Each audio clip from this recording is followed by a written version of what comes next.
Merci, Monsieur le Ministre. Thank you, Francois Philippe. Thank you, colleagues, for being here.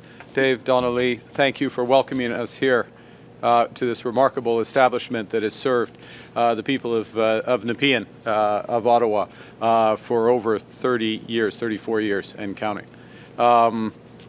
It is a pleasure to be here with my colleagues from the National Capital Region. Anita, again. Anita, where are you? There you are. Yep. Thank you for having us here. And Dave and team, again, for welcoming us. Look, we're in a situation where, and Canadians know this, the world's rapidly changing. That's leaving a cloud of uncertainty and worry hanging over all of us, Canadian businesses, Canadian workers, Canadian families. Our government's focused on what we can control, and that starts with building a stronger, more resilient Canadian economy.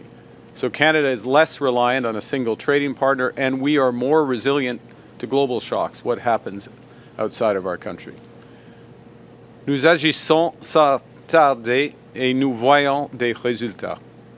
Nous avons déjà signé 12 accords commerciaux et de la sécurité sur 4 continents au cours des 6 derniers mois pour forger des partenariats fiables à l'étranger.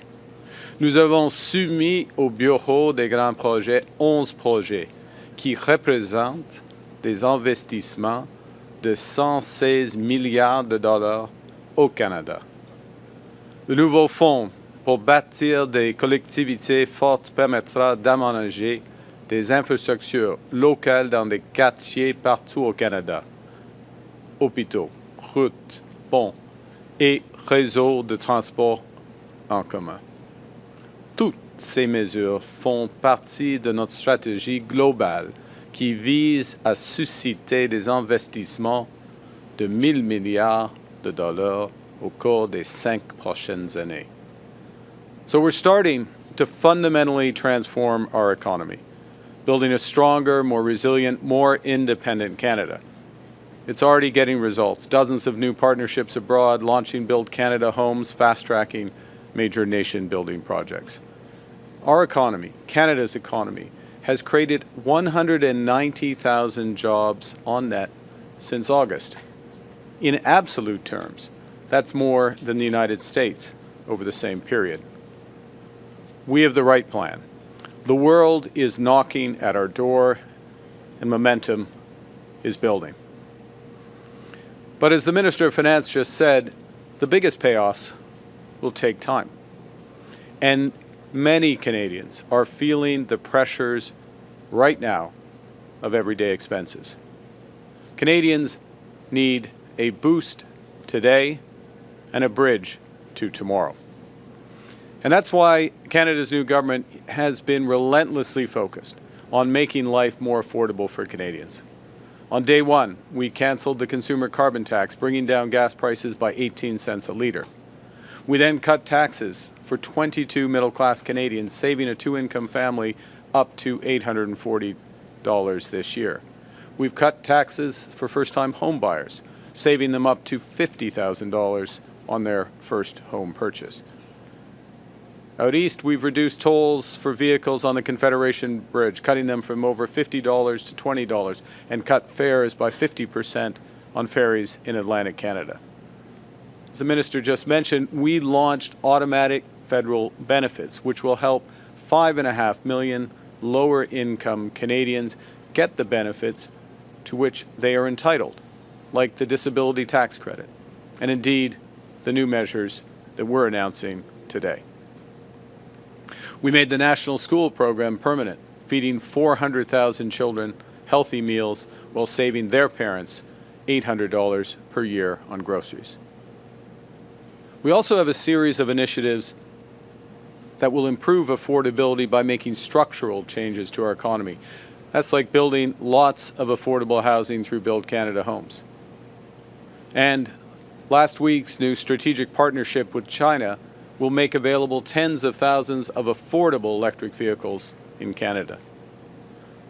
Nous avons appuyé la décision de CRTC de prolonger l'accès obligatoire au marché de gros dans le secteur de télécommunications pour une seule raison: réduire le coût de l'accès à Internet haute vitesse pour les Canadiens et Canadiennes, pour vous. Dans le budget 2025, notre gouvernement a protégé les programmes sociaux essentiels qui offrent à chaque Canadien une chance équitable de réussir. Les garderies, les soins dentaires et l'assurance médicaments. Au cours des prochaines années, notre gouvernement travaillera sans relâche à améliorer l'abordabilité pour tous les Canadiens. Now, bigger picture, overall inflationary pressures are easing. The consumer price inflation rate is back in the Bank of Canada's target range, and average wages in our country have consistently grown faster than the rate of inflation since this government took office. Fees for childcare across Canada have dropped by around 35% over the last 3 years, thanks to our childcare program. The average cost of cell services has fallen by more than 40% since 2020. That is, if you're able to switch plans. Gas prices have dropped by 14% from where they were a year ago, helped by that elimination of the consumer carbon tax. That's all good news. And with our economic plan kicking into gear, there's more good news on the horizon. But at the same time, for many Canadians, the cost of groceries and everyday essentials has been too high for too long. They need more support now. The pandemic caused inflation to spike worldwide, pushing up those costs of groceries and essentials, including rent. Global supply chain shocks, subsequently shocks caused by tariffs, weather events from our changing climate, and geopolitical disruptions have caused food prices to rise faster than overall inflation. So orange juice is up 12% year on year, ground beef up 19%, coffee and tea up by 24%. Ce problème ne touche pas seulement une minorité de gens très vulnérables. L'an dernier, Banque alimentaire Canada a déclaré que près de 2,2 millions de Canadiens se rendent chaque mois dans une banque alimentaire. Actuellement, 25% des ménages composent avec l'insécurité alimentaire et 50% des Canadiens sont à deux doigts de devoir se tourner vers une banque alimentaire. So last week, just a few days ago, in Quebec City, our cabinet convened and we focused on how to make life more affordable for Canadians now, and also how to tackle the root causes of food insecurity in Canada. Those deliberations including a long conversation with Kirsten Beardsley, the CEO of Food Banks Canada, to talk about these critical issues and what different levels of government can do to address them. You know, one of the best things, and there are many great things about our country, but one of the best things about our country is that we look out for each other.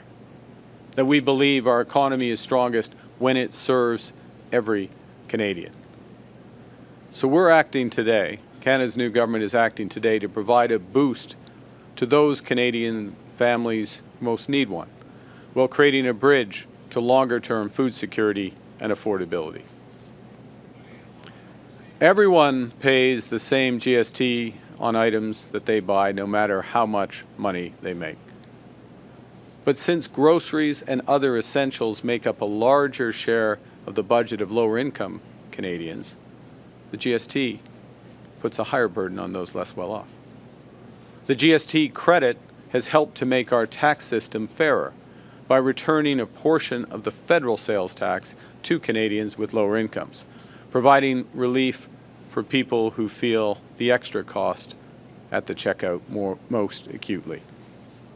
The rise in food prices means that a lot of these Canadians need more support right now. So today we're announcing that our government is launching the new Canada's Groceries and Essentials benefit.